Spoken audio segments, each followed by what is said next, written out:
কর্মচারীকে মালিক সাজিয়ে নাম সর্বস্ব কাগজি প্রতিষ্ঠানের নামে ইউনাইটেড কমার্শিয়াল ব্যাংকের কারওয়ান বাজার ও চট্টগ্রামের জুবলি রোড শাখা থেকে মোট ৪৮ কোটি টাকা ঋণ নিয়ে আত্মসাতের অভিযোগে সাবেক ভূমিমন্ত্রী সাইফুজ্জামান চৌধুরী, তার স্ত্রী ও ব্যাংকটির ২ এমডি সহ ৪৭ জনের বিরুদ্ধে ঢাকায় ও চট্টগ্রামে ২টি মামলা করেছে দুর্নীতি দমন কমিশন।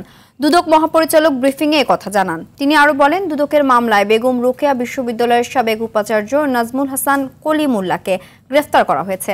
১৮ জুন বিশ্ববিদ্যালয়ের উন্নয়ন কাজের ৪ কোটি টাকা অর্থ আত্মসাতের অভিযোগে কলিমুল্লাহ সহ ৫ জনের বিরুদ্ধে মামলা করে দুদক।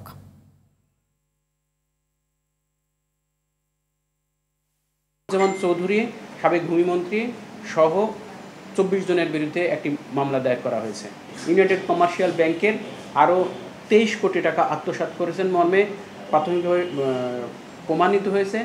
সাবেক ভূমিমন্ত্রী সাইফুজ্জামান চৌধুরী সহ ২৩ জনের বিরুদ্ধে আরও একটি মামলা চট্টগ্রামে আমাদের সম্মিলিত জেলা কার্যালয়ে চট্টগ্রাম ১-এ আরও একটি মামলা দায়ের করা হয়েছে।